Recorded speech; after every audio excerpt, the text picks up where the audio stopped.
Hello, crochet crafters, happy holidays. I'm adding a snowflake to this Christmas stocking. And this year I've done a 3-part series to the stocking. I've made the cuff and the middle part and then the boot in 3 parts. And I've made a mix and match series. And what that means is if you'd like to add a different type of cuff to your boot for your stocking, I've got 3 or 4 cuffs that you can try. This one happens to be working in the round and just adding the cuff. And I put a little bit of a scalloped edge on that one. This is working in the round in the back loop, single crochet only, 42 stitches across, about 9.5 inches down, and then adding the boot. So there are several different ways, and it's pretty quick. You can use whatever yarn you want, but I would suggest making sure the weight is the same throughout your project. So today I'm going to be adding a snowflake in a 4 medium Craft Smart yarn, 100% acrylic that we can wash. So the first thing you want to do is get your yarn onto your crochet hook. However you do that is fine. Everybody has like a different technique. And then you want to chain 5. 1, 2, 3, 4. You don't have to make it too tight or too loose because we're going to be working around the chain anyways. So in the first one that you chained, you want to slip stitch back through. And when you slip stitch back through, grab your tail if you can. If you can't, it doesn't really matter. You can sew it in, but I like to grab my tail. And then you're going to go ahead and chain 3, and this 3 does count as a double crochet stitch. So if you can see, I just worked my tail back in, so I've got a little straggler piece, and I'm going to go ahead and use my crochet needle. Now I have a small and a large needle, but scissor, but the reason I use a small one is it's easy to get into small places with a small scissor. You can buy it at any craft store, and it's not a problem. So we're working, what we're going to do is, now that you have that chain 3 and you have that little loop, if you prefer a magic chain, you can do a magic chain too. I find it easier to have a stationary circle for me, but that's just me. What you're going to do is you're going to do sets of 3 double crochets. So to do a double crochet, you wrap it around and we'll put it through the circle and pull it back through. So we're not working in those chains, we're working in the middle of the circle. And when you work in the circle, you're going to do sets of 3. Now, as I said, this chain right here does count as a double crochet. So we're pretending, it's a pretend session. You're going to pretend that's a double crochet. And after every 3 sets of 3 double crochets, you're going to chain 2. Now, there is a little tip. We're going to be doing 6 sets of these, 6 sets to make the snowflake. And when you do that, just take your yarn and push it over as you work so you have more room on that little circle to make your double crochets.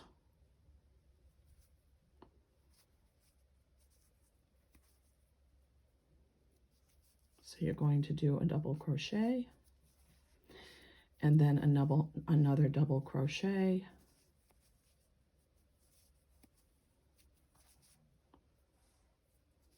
and then another double crochet, and then chaining 2. Mine's a little tight. You don't have to do it that tight. You can do it, it can be worked a little looser than that. So I have 2, and again, I'm moving this over because I need to do how many sets? 6. So you're going to do 6 sets. And then when you get back to the when you finish the last 6 set, make sure you chain 2. And then I will show you how to add it. So once you've done your 6, you can put me on pause. I'm going to already move to one that I have finished with the 6 sets. This is, and it doesn't have to look beautiful because it's kind of lopsided. It doesn't matter. Make sure before you go any further that you finish that last chain of 2, because there is when we started with that chain 3 here, we didn't have 2, and then we chain 3, 2, double crochet, 2 chains, 3 double crochet, 2 chains, 3 double crochets, 2 chains, etc. until we have 6 of those. And what you want to do is, normally we would go into this stitch like this, which we can still do the top, but you can go under the stitch and then slip stitch. And I'm going to show you why you can go under the stitch and slip stitch, because we're going to do, I call it like a fake stitch. We need to get over to this corner that has the 2 chains, and you can't just start in the corner because it's going to bunch all this together. So we have to do a fake stitch. So you're going to go under each one of these stitches and do a slip stitch. A slip stitch is what I call a fake stitch. It's not worth anything, but it allows you to just get over to the place where you need to be. So make sure you slip stitch in the 2. So you've basically wobbled your way over doing slip stitch chains to get to that place where there's 2. And you're going to go ahead and chain 3. And when you chain 3, you can slip stitch. And if you find it hard to slip stitch, just kind of move your yarn over. And then you're going to go ahead and chain 5, 2, 3, 4. This is a pretty generic, easy. You're going to slip stitch after you've done your 5. Slip stitch in, and then do 3 more to match the other side, so you have kind of a matchy thing happening. And then you go ahead and you slip stitch in that first set of 2 chains that you created. So it kind of looks like that for a snowflake. Now you have to get to the other side where it has the 2 chains, and you can't just start there because, again, you're going to crinkle all that yarn up. So we're going to do our fake slip stitch under those first couple stitches, and then you're going to do a slip stitch in the chain 2 area. Remember, we're in that chain 2 area, and we need to do another little snowflake part. And when you're using this yarn, I'm using Craft Smart, and it is a same weight as the stocking. If you want to use a lighter weight for your embellishments or your appliques, it's perfectly okay to do that, but I like to have the same weight when I'm working on a project. So I'm going to go ahead and chain 3 again. And if this is a heavier weight too, it's not going to show like the really cute details. If you're using a small crochet hook and a very thin yarn, it will show these little cute details. So you're going to do 5 after you've slip stitched. And I forgot where I was, so we're going to make sure you slip stitch in before each of the 3 and each of the 5. So 1, 2, 3, 4, 5. I don't want a lopsided decoration. And again, you can push that over if you don't have enough room and you're finding that it's a difficult task. You really kind of have to hold that yarn in place in the back. 1, 2, and 3. And remember, we're just doing 3 on each side because what are we doing? We're making it look even and consecutive in our flakes across. So that's kind of like the snowflake across. And slip stitch to the next set of 2. This is a repetitive task, so make sure you slip stitch into that 2 that you chained, and 1, 2, and 3, and then you slip stitch back into the same set of 2 chains, and then you do 1 and 2 and 3 and 4 and 5, and you slip stitch back into the same 2 chains that you made, and now you do 1, 2, 3 chains to match the other side of that 5. You slip stitch back into that same place, and now you do your fake slip stitch across the stitches there, under the stitches. Be sure you're doing under, okay? And when you get into the chain 2 on that side, that's what you'll have so far. You should have 3 points to your snowflake. And then when you get to that chain 2 part again, it's always working in the chain 2 on the second row here. You're doing 1 and 2 and 3, and you're slip stitching into that. Trying to stay on camera, I apologize, but when I'm pushing my yarn and moving, it sometimes moves my hands. 1 and 2, 3. Notice how I'm holding this and I'm grabbing it. So sometimes I do that to make sure I can get my stitches nice and even, because it's important to do even stitches so it doesn't look all bulky. 1 and 2 and 3, slip stitching back into the same 2 chains, and I lost my yarn. I'm trying to keep it tight and consecutive. I don't want it to be all loose. So what are we doing again? We're making that fake slip stitch through those. That fake slip stitch is going right through those next ones.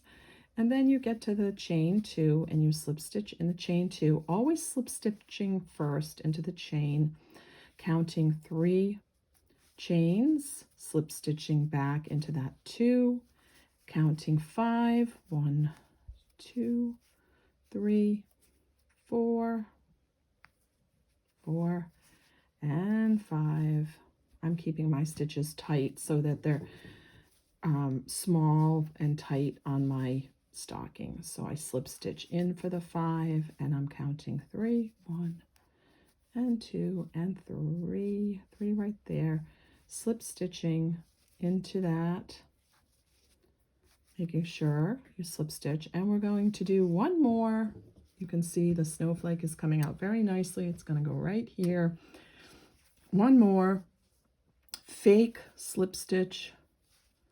Fake slip stitch. You'll see in a lot of patterns. It took me a while to learn what they were talking about when they said slip stitch under something, and it's really just because you need to get to a corner, or in a granny square too, you need to get to a corner where you can work that granny square. So that's why they're having you do that fake chain, and it just adds a little tightness and and a decorative design to your snowflake. So your last one is 3, right? Slip stitching in, and then you're doing 1, 2, 3, 4, 5, and slip stitching. I know it's hard to slip stitch this kind of a thing, trust me. So just hold your yarn from behind and try to keep it even. And once you do it for a while, you'll figure it out. So slip stitch that last one in. Now, before I pull that off, I just want to give you an option, because I've done a snowflake before. And if you want to use it as a Christmas present tag, or you want to use it on your holiday tree, if you're making a tree with white snowflakes, it's a really easy thing to do. You just slip stitch back to the middle here, and then you chain 8, and then you bring it back in, and that way you have a little hook that you can put it on your holiday tree.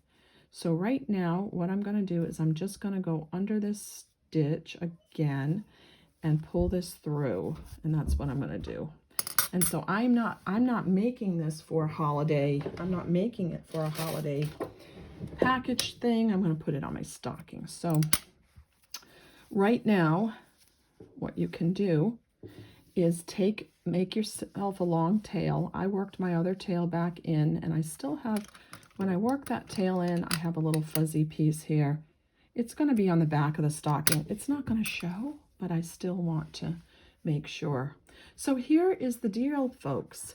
You take this, and if you've done working a back loop like me, it's going to be easy to find these loops. You take yourself a plastic crochet hook.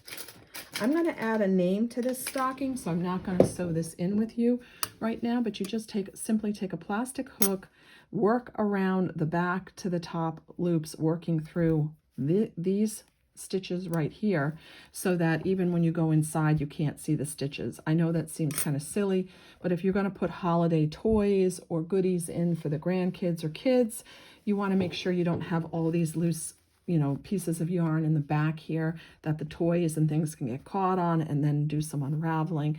It's just not very neat and clean, especially if you want to sell it. And I do sell everything at crafts fairs or on Etsy, which is Lori's Handiwork on Etsy or Lori's Handiwork on YouTube. So if you'd like to see some of my stockings and other things that I do, you can certainly look at the video after this one or before this one. you know, just click on my videos for the holidays and you will be able to find my craft stockings. All right, thank you so much. Have a great day, and I hope to see you soon on Lori's Handiwork.